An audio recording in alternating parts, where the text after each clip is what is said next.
Boas. Vou proceder a mais uma leitura, uma pequena leitura, uma leitura de um pequeno texto ao A Liberdade e o Escravo, para pôr a pensar filosoficamente, porque isto é um ensaio filosófico, basicamente. Então eu passo a ler. O rebelde é um anti-escravo. O desenquadrado é um rebelde. Aquele que ousa colocar em causa a escravidão é um rebelde. O escravo sempre usará a palavra rebelde depreciativamente. O homem livre sempre usará a palavra rebelde com orgulho. O homem livre é um rebelde com orgulho. Ele rejeita a escravidão e por isso é que é rebelde. Ele apela à libertação e por isso é que é rebelde. Os escravos, por vezes, são tão escravos que chegam a fazer movimentos anti-rebeldes. São tão escravos que querem continuar a ser escravos. Estão tão apegados à escravidão que qualquer sabor de mudança deve ser reprimido e oprimido. Deve ser aniquilado. O escravo, por vezes, é tão escravo que chega a reprimir e oprimir quem o poderia libertar. Quando o escravo é escravo demais, e nunca se é escravo a menos, sempre tentará eliminar qualquer luz que lhe lembre a escuridão. Ele sofre demais com a escuridão para se querer lembrar dela. Não percebe que, para se libertar da escravidão, tem de enfrentar de frente. Tem de ganhar consciência da mesma. Tem de a iluminar. O escravo tem medo da luz. Tem medo que seja a luz. Tem medo que a luz seja mais uma forma de escravidão. Não consegue ver na luz uma libertação. Apesar de não se aperceber que a escravidão, apesar de não se aperceber da escravidão que vive. O escravo tem medo da luz, sem se aperceber que é escravo, e que tem apenas medo que a luz seja mais uma forma de escravidão. Ora, luz é consciência. Consciência de si mesma e consciência de escravidão. O escravo prefere viver com ignorância da sua escravidão do que procurar na consciência da luz uma libertação. Portanto, valorizemos os rebeldes, valorizemos os desenquadrados, valorizemos os insólitos, inusitados e irreverentes, valorizemos os malucos, pois, no meio da escravidão, só esses é que poderão ser os iluminados. Tudo o resto vive apenas mais uma formatação inconsciente da escravidão. Isto é para pôr a pensar acerca da forma como nós lidamos diante das pessoas que são diferentes. Nós às vezes estamos tão apegados a arquétipos socioculturais decadentes, escravos de sistemas ideológicos decadentes, e de forma inconsciente poderemos julgar tanto aquelas pessoas que são rebeldes, que são diferentes, que pensam de forma diferente, que dizem coisas diferentes, que não conseguimos ver que ali pode, que naquelas pessoas diferentes, rebeldes, malucas, que estão à nossa frente, poderão trazer uma boa nova para o mundo. Uma nova consciência. A possibilidade das pessoas serem felizes. A possibilidade das pessoas descobrirem aquilo que são. E a possibilidade das pessoas se libertarem de uma formatação robótica que vivem desde que nasceram. Com base em sistemas ideológicos decadentes e sistemas de crenças decadentes. Portanto, nós devemos estar atentos aos rebeldes. Devemos estar atentos aos desenquadrados.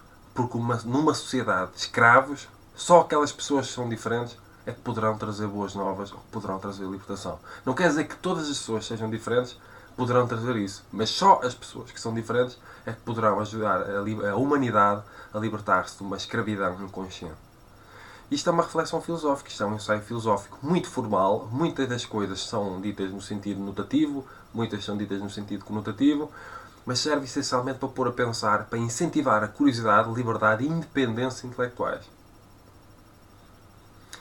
Porque se a pessoa tem medo de pensar diferente, se a pessoa tem medo de ser diferente, porque tem medo de pensar diferente, porque tem medo de ser diferente e tem medo de ser rejeitado, porque tem medo por causa de medo de ser diferente, está tudo relacionado, a pessoa não conseguirá ter liberdade intelectual. Porque liberdade intelectual implica termos a capacidade para pensarmos de forma diferente das autoridades, dos giros, das convenções, das tradições e todo esse tipo de coisa. E muitas vezes as pessoas têm medo de pensar de forma diferente porque têm medo de ser rejeitados por serem diferentes, exatamente por pensarem de forma diferente. Então esta falta de autoestima, esta falta de independência emocional condiciona a questão da independência intelectual, que condicionará seguidamente a questão da liberdade intelectual. E até a questão da autoconsciência. Porque se uma pessoa tem medo de pensar diferente, porque tem medo de ser rejeitado por ser diferente, como é que a pessoa poderá interiorizar no sentido da autoconsciência quando nessa descoberta poderá ter de descobrir que de facto é uma pessoa diferente e que tem vivido escrava de sistemas ideológicos, tudo a confundir-se, tudo parecido, tudo igual, de uma maneira ou de outra. Claro que somos todos diferentes de uma maneira ou de outra, mas às vezes as pessoas estão tão escravas de sistemas ideológicos decadentes e destrutivos que ficam tão parecidas sem serem sem estarem a ser elas mesmas. Então nós temos o poder e temos a responsabilidade para pensar profundamente acerca daquilo, das nossas escolhas conscientes e inconscientes, das nossas crenças que nós herdamos por imitação. Porque parte da educação é imitação, por imitação de padrões socioculturais que recebemos pelas instituições familiares, pelas instituições de ensino, pelas várias instituições, na educação.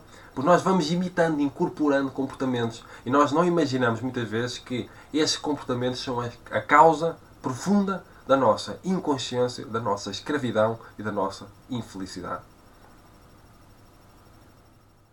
Portanto, fica aqui uma pequena, grande reflexão, no meu entender, acerca da escravidão humana. E acerca da liberdade que nós devemos fazer uso. Porque a liberdade acaba por ser uma questão inerente, mas às vezes nós abdicamos da liberdade intelectual, por exemplo, por causa de fobias, por causa de medos. Medo de ser diferente. Medo de pensar diferente, porque tem medo de ser rejeitado por ser diferente. Então nós temos de andar sempre a satisfazer as expectativas que os outros possam ter de nós. E vivemos uma vida decadente sem sabermos aquilo que somos. Nós somos responsáveis por descobrir aquilo que nós somos. Fora do enquadramento da educação, da repressão e opressão socioculturais que nós recebemos e que nos dizem que nós somos assim ou que temos de ser assim e assado. E viver como escravos numa sociedade com uma organização profundamente decadente e competitiva que não valoriza a dignidade humana. Porque como é que se pode valorizar a dignidade de cada um, a diferença identitária e até a mudança quando se está sempre a competir? Competir com mil e uma coisas. Não apenas em termos de comércio ou de economia. Competir com tudo e mais alguma coisa. Com toda a gente.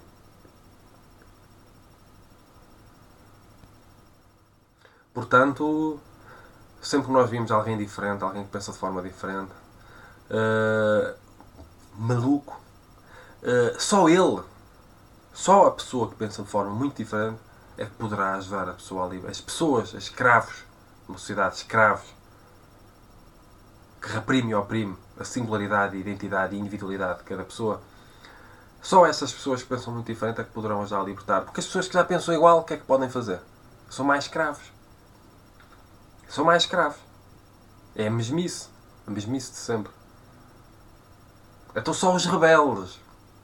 Aqueles que sempre foram julgados pelas grandes autoridades. Porque foi sempre as grandes autoridades que julgaram, científicas e religiosas, atenção. Ou religiosas e científicas, que sempre julgaram os grandes inovadores, cientistas, pensadores, filósofos. Numa sociedade de escravos, aqueles grandes pensadores filósofos do passado sempre foram julgados, não é? Julgados pelas autoridades. As autoridades que as pessoas seguem muitas vezes cegamente, sem colocar em causa. Só porque sim. Só porque receberam aquela formatação robótica, aquela educação, e por imitação inconsciente, seguem simplesmente. Sem pensar, sem colocar em causa. Então esta reflexão filosófica da liberdade dos escravos, da minha autoria dessa obra, um ensaio filosófico, serve para pôr a pensar. Não serve para ser moralista, nem para julgar. Serve para pôr a pensar, serve para provocar o pensamento. Em nome de quê? Da consciência, em nome da felicidade. Porque é impossível ser-se feliz vivendo-se como um escravo de sistemas ideológicos decadentes e destrutivos. De forma inconsciente, sem nos apercebermos. Às vezes uma pessoa está tão infeliz, está tão miserável, tão insatisfeita, tão reprimida e oprimida por dentro, e uma pessoa estuda a sua vida, uma pessoa analisa a sua vida, e a pessoa está reprimida, oprimida, e condicionada profundamente por causa de arquétipos religiosos que reprimem e oprimem afetivamente e sexualmente. Então, a pessoa imita de forma inconsciente uma formatação. Não quer dizer que as religiões são só coisas más, mas elas têm coisas muito repressoras e opressoras, cada uma à sua maneira. Nem todas. Que reprimem e oprimem sexualmente e efetivamente. E a pessoa está reprimida e oprimida, não sabe porquê, e nem imagina que tem a ver com crenças, ou poderá ter a ver com crenças, por exemplo, religiosas. Repito, não quer dizer que as religiões só tenham coisas más. Porque eu gosto muito da filosofia de Cristo, dos princípios crísticos. Foi dos primeiros a contrariar a lei de Talião, que seria olho por olho e dente por dentro. Apelar ao amor ao próximo, ao perdão, todo esse tipo de coisa. Isso é fantástico, eu adoro isso. Mas nada pode negar o facto de ser muito repressor, muito opressor, de ter muita repressão e opressão, cada religião à sua maneira, as que tiver. E muito bloqueio intelectual. Bloqueia a liberdade intelectual de pensar de forma diferente. Pensar outras coisas. Cada caso é um caso. Como eu já disse, não quer dizer que as religiões sejam só coisas más. Mas que têm coisas más, têm, e eu acho que enquanto filósofo deve-se analisar isso profundamente. Simplesmente analisar, não é julgar nem ser moralista. Analisar as coisas. Perceber que também tem coisas boas, mas tem coisas más. E é importante falar acerca delas. Porque às vezes uma pessoa está infeliz, está frustrada, está insatisfeita, não sabe o que fazer, e é por questões filosóficas que a pessoa está mal. Não apenas por questões psicológicas. Muitas vezes por questões teológicas. Às vezes uma pessoa olha para Jesus Cristo, vai a uma igreja e vê Jesus Cristo, toda a gente a sofrer, todas as imagens e figuras, tudo a sofrer, ele a carregar a cruz. E uma pessoa sente-se culpada por ser feliz. E são os arquétipos do sofrimento, da culpa, da piedade, a culpabilidade judaico-cristã, e a pessoa sente-se culpada, mesmo de forma inconsciente, por causa destes arquétipos, de uma imitação inconsciente que segue. Sente-se culpada por ser feliz.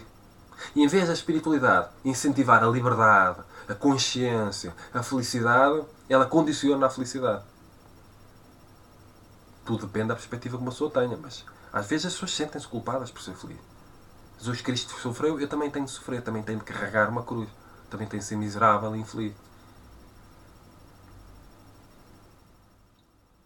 E isto é uma reflexão que eu faço para nos pôr a pensar. Porque às vezes nós estamos infelizes, estamos frustrados, estamos insatisfeitos, não sabemos o que fazer da vida. E não imaginamos que é por causa de crenças que nós temos. E de apegos a crenças que nós temos. E estamos tão apegados que estamos escravos desses apegos. E de arquétipos socioculturais e ideológicos decadentes. Destrutivos. Porque psicossomaticamente a culpa destrói por dentro. E se eu incorporo aquela culpabilidade judaico-cristã, aquele lado negativo das religiões, se eu incorporo isso, eu psicossomaticamente eu vou ficar com um peso de culpa dentro de mim enorme. E vou sofrer. E vou ter problemas de saúde por causa disso. E eu nem imagino porque é por causa de questões filosóficas. Por causa de questões ideológicas.